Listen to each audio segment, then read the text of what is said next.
What is up? What's going on? All right.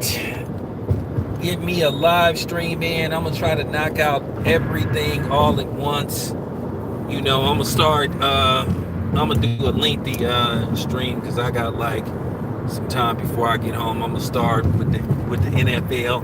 Then I'm going to move on to the NBA. And then I'm going to finish off with boxing. So I'll talk to I'll talk about the NFL first. I still ain't been watching the NFL. Like I keep up. What I do is I'll just go on and watch the highlight reels because, like I said, now, hey, technology is a mug now. You don't even have to sit at your TV for like 3 or 4 hours when they basically can put the whole game and make it available for you to watch the whole game in its entirety in 15 minutes, basically, etc. So that's technology for you. What's up? So that's technology. So hey, it has its plus and its minuses. So with that being said, I didn't get a chance to look at the numbers and the stats for the Steelers and the Giants, but I'll say this much: looking at the Baltimore Ravens, looking at Lamar Jackson looked really good in that game, but like I said, with caution, it was the Cleveland Browns. But Lamar Jackson looked like, he looked like an NFL quarterback. He actually threw first, run secondary. Because I'm gonna be honest with you, I wish they would stop doing that to black quarterbacks, thinking that every black quarterback, huh? Oh, that was Kansas City. I'm gonna talk about that later on. I'm gonna talk about that later on, and they said exactly what I thought they said. But let me finish talking about Lamar Jackson. They got to stop doing this thing with black quarterbacks that piss me off, where they want a black quarterback to use their legs first and throw secondary, with the exception of Patrick Mahomes. I mean, Lamar Jackson, when he was in the pocket and when he dropped back and then they put him in the shotgun, man, he was throwing that ball as good as anybody. But they got to stop doing that, and that pisses me off, to where you have these coaches that believe that they can't win games with the black quarterback just throwing the ball. And Patrick Mahomes already proved that, even though Patrick Mahomes, I don't even want to go there right now. But for argument's sake, Patrick Mahomes proved that you can just throw the ball to win games. And I think that's what Lamar Jackson needs to focus on, him becoming a more traditional quarterback. Because like I said, they're going to wear that dude down. And then he ain't gonna be no good after like 3 or 4 seasons. It's amazing that Cam Newton lasts this long, but Lamar played sensational yesterday. Let's see, can he do this 15 more times? So with that being said, as far as the Chiefs go, the fans, the 17,000 fans that they allowed, they booed when those guys was taking. They was just, forming a line in solidarity, and people was booing and stuff. So at the end of the day, that just goes to show you what type of people watch football. Nobody took a knee, none of that stuff. Show you that, it's alive and well. Do I like, what, Phantom? Actually, to be honest with you, I do like the Steelers. I mean, I really don't care for Ben Roethlisberger. I feel like Ben Roethlisberger got a complete pass for what he allegedly did. And I saw the transcripts of what Ben Roethlisberger did. And for some reason, they made it look like what Michael Vick did, Phantom, was worse than what Ben Roethlisberger did. But you already know what's up with that. Maybe I'll do a video about that sometime down the line. You know what I'm saying? Ben Roethlisberger actually allegedly harmed human beings. But Michael Vick got more publicity. But whatever. I mean, it is what it is, man. So I mean, ain't no use to you know what I'm saying, trying to explain the obvious to people that's in denial about what obviously is going on. So that's just it is what it is though. But I'm gonna talk about that on another day though, because I'll talk about that video. You know, I'll talk about that in the video like later on. So all right. So with that being said, let me move on to the NBA right quick. You know, tonight is do or die for the damn Clippers. If the Clippers lose this game, man, they talking about that Doc Rivers could possibly be fired if they lose this series. And the funny part about it is, I'm not gonna argue against it. But we already know if Doc Rivers is fired, they're not gonna hire Mark Jackson.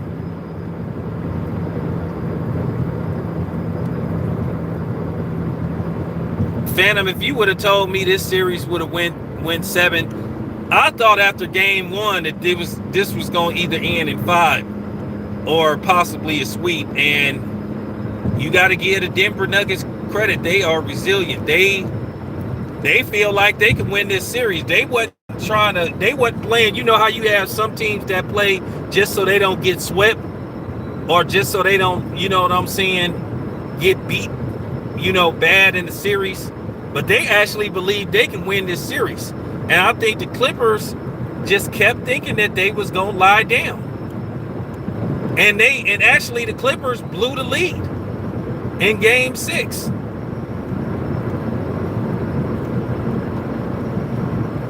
Nobody thought that this series was going to go 7 games. I thought the Clippers would make short work of them.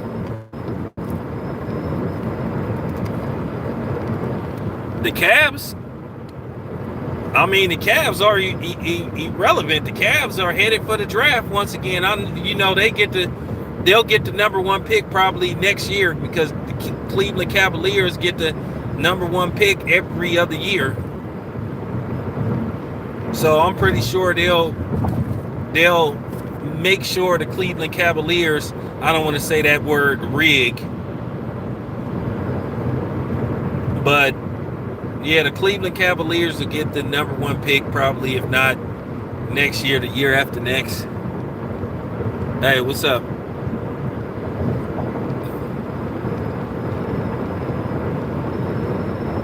So, yeah. And it seemed like Kawhi is like, I don't know, like his mind is somewhere else. Oh, the Cleveland Stripper. Yeah, Kawhi, it's almost like Kawhi then semi-checked out of this series a little bit. And the funny part about it is, you get a strong game in game 6 from Paul George and Kawhi Leonard, and they still lose this game. So we gonna see. We gonna see. I don't know what time this game starts, but I will be watching it. I may do a live. I may do a post-game live stream, but I don't want it to interfere with Ticket TV, because he usually does that. But you know, I may do one. Yeah, he is a quiet dude, but it just seemed like, to a certain degree, it seemed like he kind of like mentally checking out of this series. Now we'll see what he has tonight.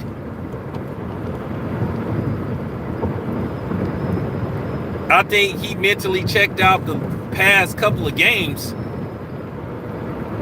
But we'll see tonight. We'll see tonight, because if they lose this game and they blow this series, man, when I say, like I said, man, when I tell you that they're saying that Doc Rivers could possibly be fired, And I'm thinking to myself, he kind of deserved to be fired. He has got outcoached in the last 2 games. But like I said, they're not going to let Mark Jackson come in and coach. Because Mark Jackson seemed to be like the Colin Kaepernick of coaches. It seemed like he is just blackballed.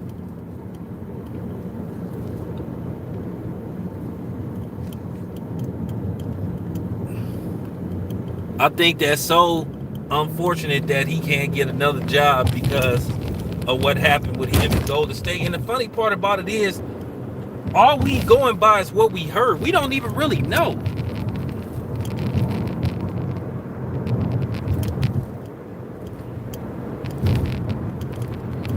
Yeah, he probably, like I said, he may be fired. He may be fired. And then they got D'Antoni going to the Philadelphia 76ers. Allegedly, maybe. Then they got Chauncey Billups. He may be a candidate for a coaching job. See, let me tell you what they doing with Chauncey Billups.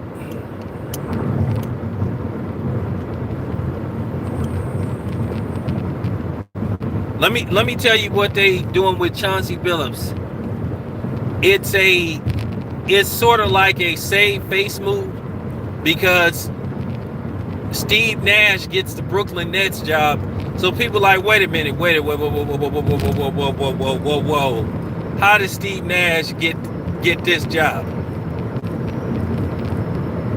So they figure like, okay, who's never coached before? So then they say, okay, well, we gonna get Chauncey Billups a job. So it's a save face move. It's a save face move. But to be honest with you, the Mark Jackson thing ain't really, it's not really, I don't think it's really that, I don't think it's really a race thing. It's not really a black and white thing. It's more like a personality thing. Well, they saying Kid could be in line to get another job too. I don't know who they have in store for the Houston Rockets job, but the Houston Rockets, they got a clean house.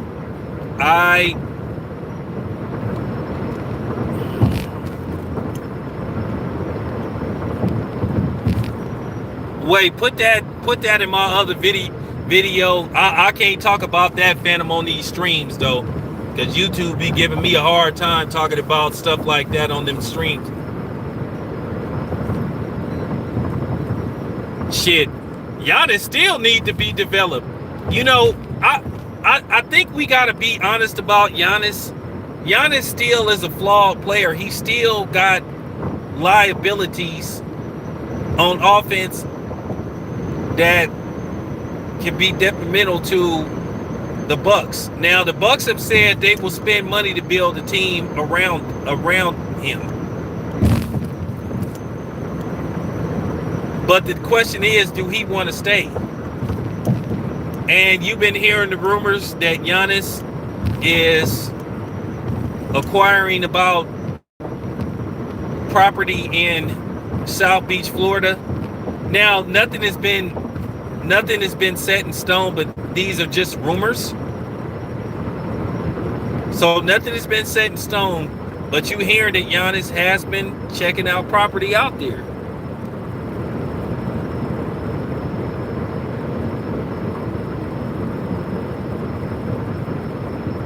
Well, they wanted to bring this other dude in who has had, well, he had an Eastern Conference Finals exit last year, and then he had a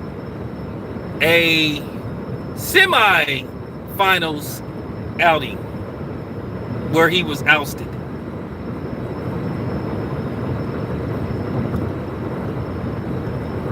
But it was better that Giannis didn't play that game where they got eliminated. It was better anyway.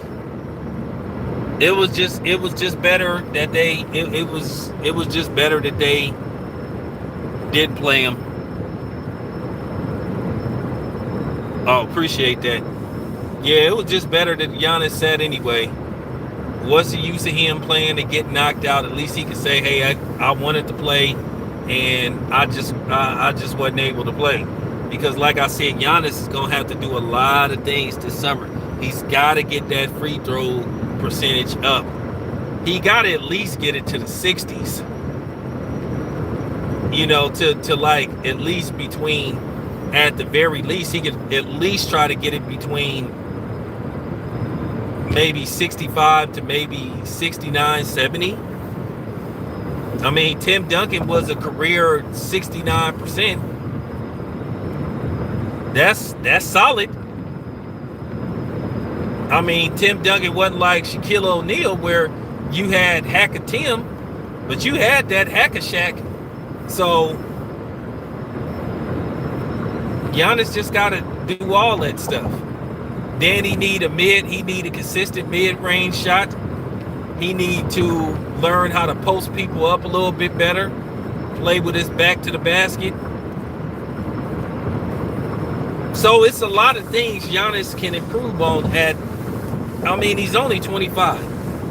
So I think the young brother can get.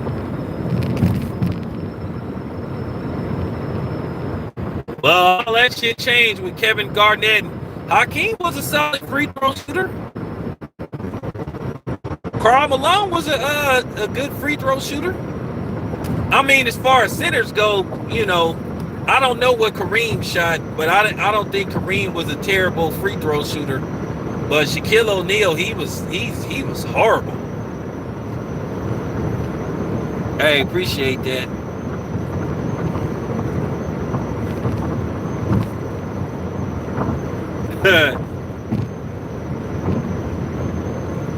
Oh, hey, appreciate that. Yeah, Phantom, I'm finna talk boxing in a minute. I'm finna talk about that in a minute too. I'm about to wrap this up. But yeah, man, the thing is with well,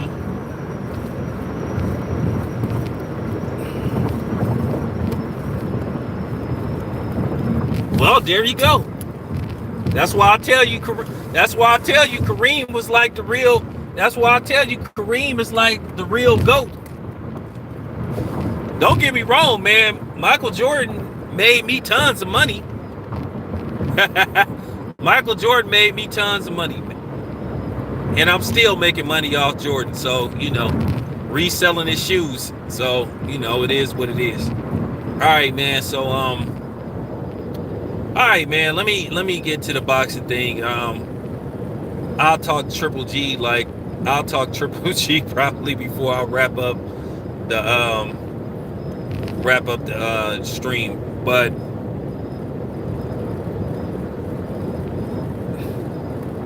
I don't sell no knockoffs, man.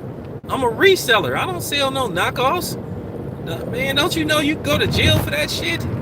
Nah, I buy them and I'll resell them. I'll buy them wholesale and then I'll sell them like for almost double the price.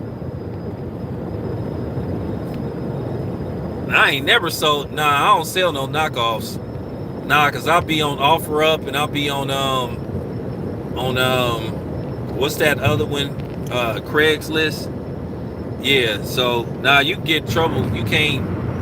You get in trouble for like selling people knockoffs and then shit. You do it to the wrong person, you get in trouble with them and shit. I don't recommend you sell no fake shoes. Or if you do, you at least tell the person that they replicas or unauthorized, all that shit.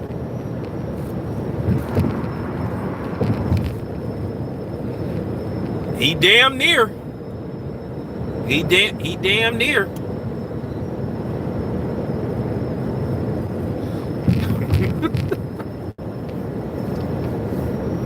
I mean, at this point with Triple G,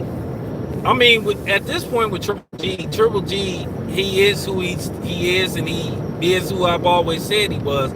I said that Triple G was probably the most overrated boxer within the last the last like 20 years. They carefully picked opponents for him that they knew he could beat. And then you got to understand, Triple G was built off reputation. You know, they put him in a ring with these dudes that he could knock out and beat up on that wasn't really that good. And I saw right through Triple G. Triple G got exposed in it. I'm gonna tell you right now,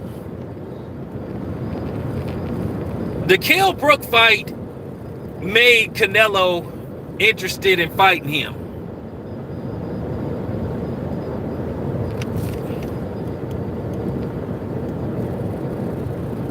Triple G's best opponents was Canelo and Daniel Jacobs.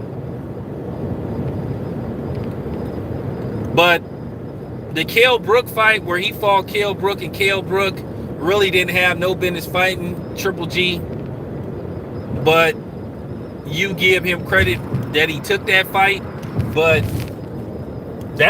those were like his best 3 fights. And Kell Brook was touching Triple G up. I'm gonna tell you right now, I think when Canelo saw that fight, Canelo was like, he can be hit. Keep in mind, Kell Brook was ahead on 2 of the scorecards before the stoppage. And I think Canelo saw that, and he was like, I think he first saw it with Daniel Jacobs, and he was like, okay, I think I have a chance with this dude. And I think he saw some of Triple G's flaws. The Triple G is a dude that come forward, and he has to constantly reset. And I mean, he stands right there. I mean, it's like you don't have to go after him. It's not like he gonna, I mean, for real. It's not like you have to go after Triple G. It's not like he gonna be moving around.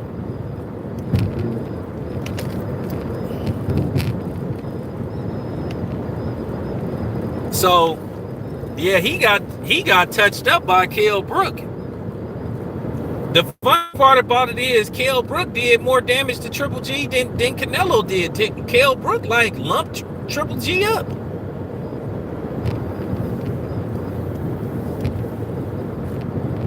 And so, like I said before,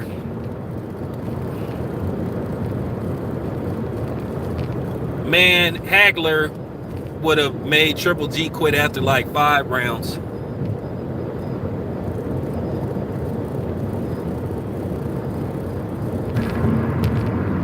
None of his, that last dude, he fought, I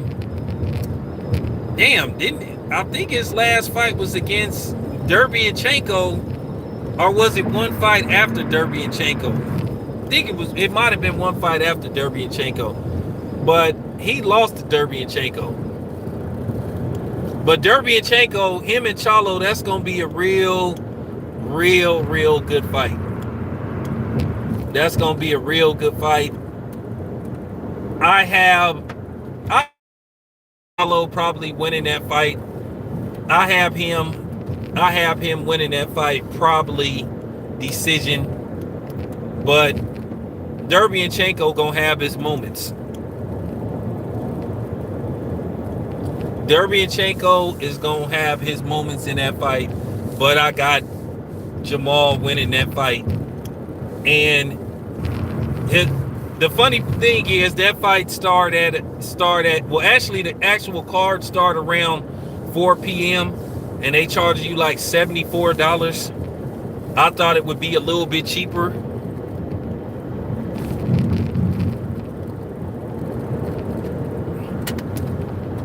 Man, Andrade, it ain't even no use talking about dude. Dude is sitting up on the shelf. His career is just like wasting away. His career is like wasting away.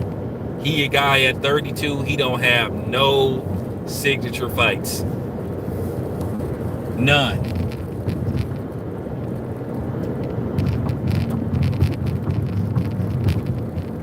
His when I say When I say Demetrius Andrade's fighting career is just like, I mean, it's just like nowhere.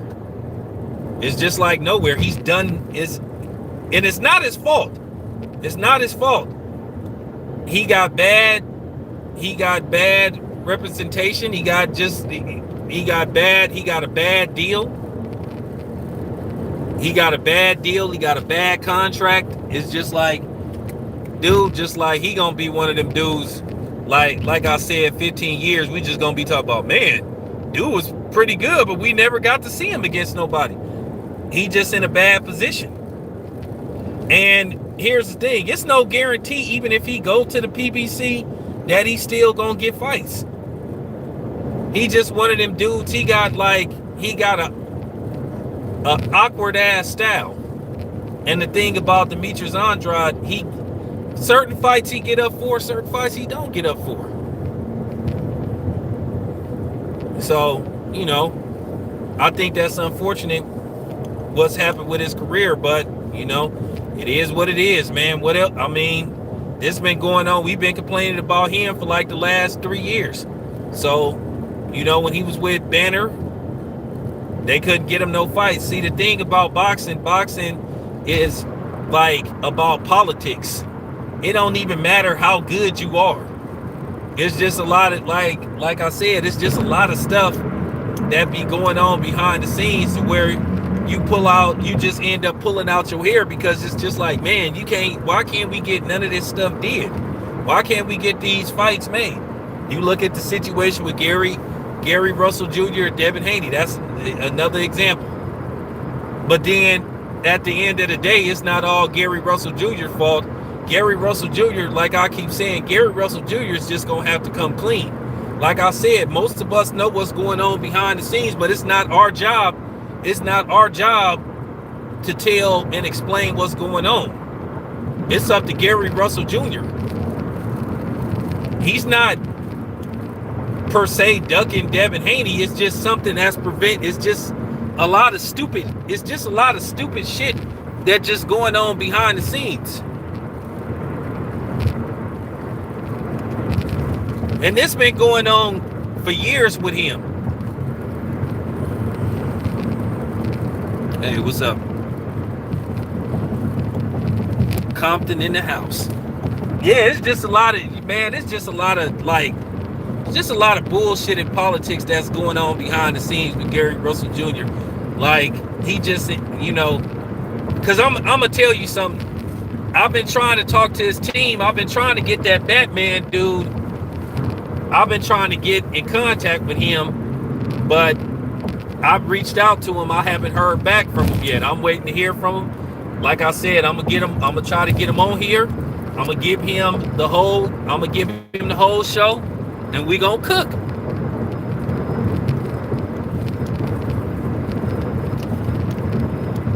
But like I said before, some people say that he got in trouble with the powers that be because he allegedly turned down a rematch with Lomachenko. But I don't know how true that is, because I asked Lomachenko before when I interviewed him. I asked Lomachenko about a Gary Russell Jr. rematch, and Lomachenko told me that Gary Russell Jr. was a thing of the past, and they said that they had moved on. So I don't know how true that is, because Lomachenko would have said, hey, we offered him a rematch and he said no, and there was a rematch clause in the contract and he didn't take it. I haven't heard that from Lomachenko. That's just a rumor. That's just a rumor.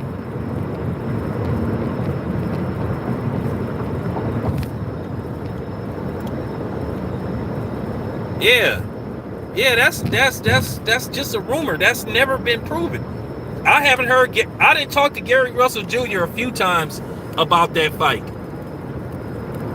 You know, Gary Russell Jr. said he would take the rematch, but like I said, I haven't heard anything about Gary Russell Jr. turning down the Lomachenko rematch.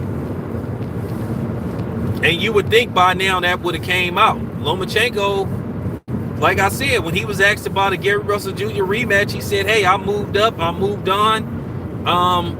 We moved on from that." They said that they have moved on from a rematch, because you would think they would jump at the opportunity, especially Lomachenko's manager. Him, Sergey Kovalov, and Alexander Bushlik all have the same manager. Okay? They all have the same manager. And I know that that Russian dude would have said, well, you know, that Russian dude would have said, hey, we offered him a rematch, and he said no. So I don't know about that. But I already know who holding back this fight, and it ain't fit. I'll just put it to you this way. It ain't 50-0.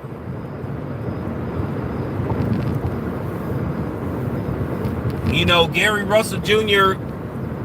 got his demands met. I mean, the 1.5, and then now you just, you know, now they just stagnant. Now they at a stalemate. Now they just like, okay, now we can't move forward with getting the damn fight did.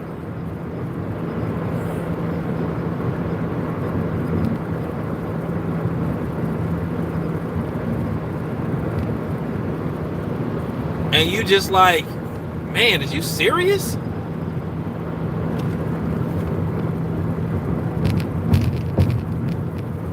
Yeah, I'm just like, okay.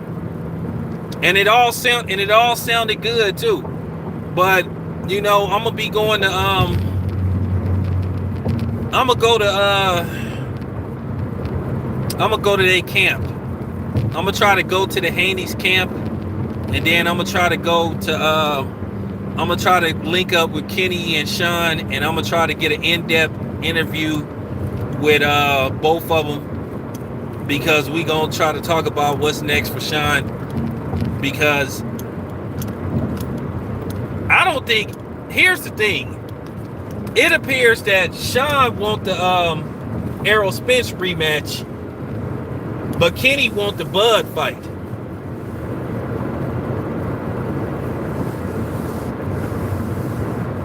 Kenny then said on several occasions that they'll take that fight.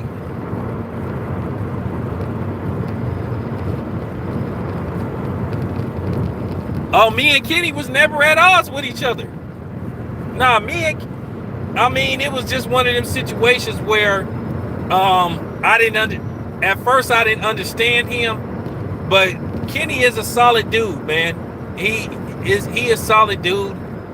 And like I said, after you talk to somebody, you know, you check their temperature. But Kenny is a solid dude, man. So I'll be linking up with him more than likely in Las Vegas. I'm supposed to be going out there next week in all likelihood. So I'll be going out there for a few days. Just hang out, relax for a much needed vacation. So like I said, I'm gonna try to link up with link up with Kenny. Then I'm gonna try to link up with Bill and Devin.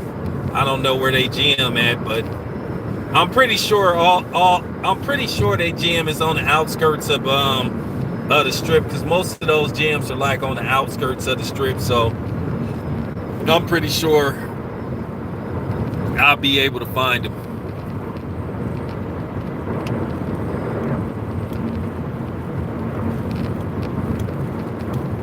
He wasn't talking about me. Shit. Ain't nobody locking the door on me. Nah, he wasn't talking about me.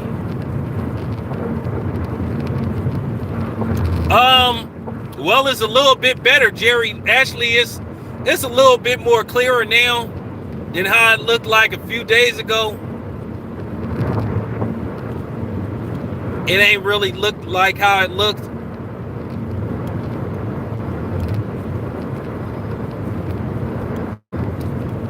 But yeah, like I said, I'll be I'll be linking up with the Haneys, then try to go down to the Mayweather gym if they don't throw me out.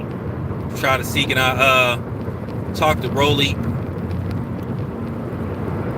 And I guess the Mayweather gym is open because Blue went down there. So, you know, I guess I could go down there, see what's up. Jerry, you over there by Sac, right? You up there, right? You up north, right?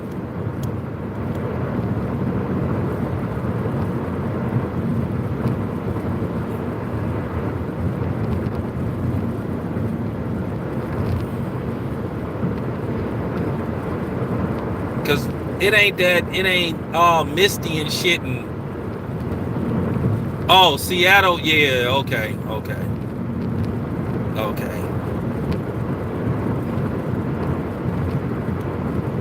Well, Seattle got a shitload of trees. Yes, Seattle got a shitload of trees, forests and all that shit. That's where they shot Twilight and shit at. So yeah, good luck out there. Yeah, it's been okay out here. It's been, you know, it's been okay. I got I'm gonna do a video about the fires. I might I might do that video on my other channel because I'm really gonna like give an in-depth, you know, in-depth thought on what's going on with the fire.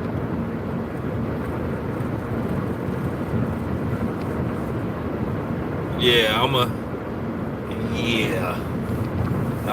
gonna break down in fires and shit. That's just like real. That's like real talk. So I'm gonna definitely break down. I'm definitely gonna break down the fire shit. So you know, but yeah.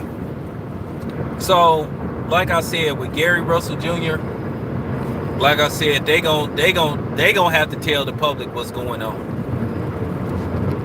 They gonna have to tell the public what's going on because, like I said, most of us know what's going on, and I don't know why they won't talk about it. I think if they talked about it, I think people would have a better understanding because people are scratching their head like, why can't a fight like this get made? You know, why can't because like I said, I wasn't buying into that Bud shit. I told people I was serious when I said I wasn't even going to engage in that shit because, like I said, it was just it just didn't even make no sense to call for a fight like that. But let me talk about another possible fight. Well, not a possible fight. This fight is actually happening. Okay, so I'm gonna talk about the Errol Spence Danny Garcia thing. I'll put it to you this way. Yeah, I'm gonna talk about this Errol Spence Danny Garcia shit right now. I'm gonna just be honest. I wouldn't bet no money on neither one of these dudes, cause I can see so many different scenarios happening in this fight. I really think Errol Spence made a mistake by taking a fight of this caliber as his first fight back. Errol Spence, you have to see how he's gonna be in sparring and just a whole bunch of other things, because you do have to wonder what's gonna happen the first time Errol Spence eventually gets hit. Now, I don't see him stopping Danny Garcia. I think if he wins this fight, it's gonna be a 12th round decision, because Danny Garcia has never been stopped. Now, did he get a couple of gift decisions? Yeah, absolutely. Yeah, you damn right you're damn right he did. But do I think he can be stopped? I don't know about that. I think Errol Spence will just win a unanimous decision. Or, I'm going to be honest with you, don't be surprised if he wins a split decision. Because you have to wonder how Errol Spence's nerves going to be. And you got to take all that into equation. You got to take that. You got to take a overall look at all that, because you got to wonder how Errol Spence is going to be the first time he gets touched. See, a lot of people see Errol Spence as super Negro, and I don't see him as super Negro. Danny Garcia can crack. You know, he's mechanical. He's not very mobile, but he land something meaningful on Errol Spence. Who knows what's gonna happen?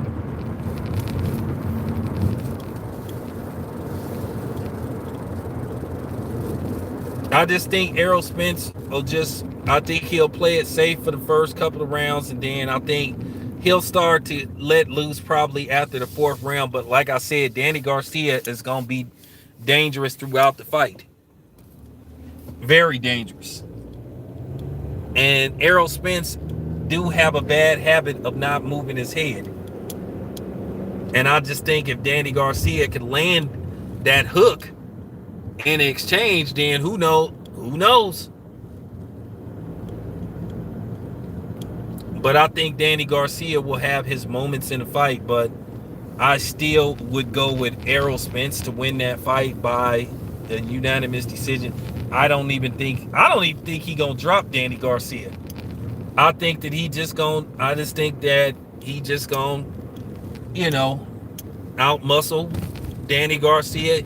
He gonna pound Danny Garcia on the inside, and then he gonna box him. And then I just think that that'll be enough to get him the decision. And I think he'll work his jab.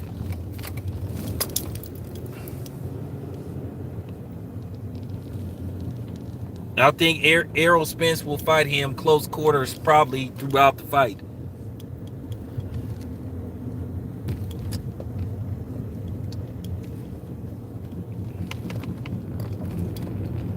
Yeah, Errol Spence will win a unanimous decision, and then that'll be it. All right, you guys. Be back in a little bit. Got to charge up the phone.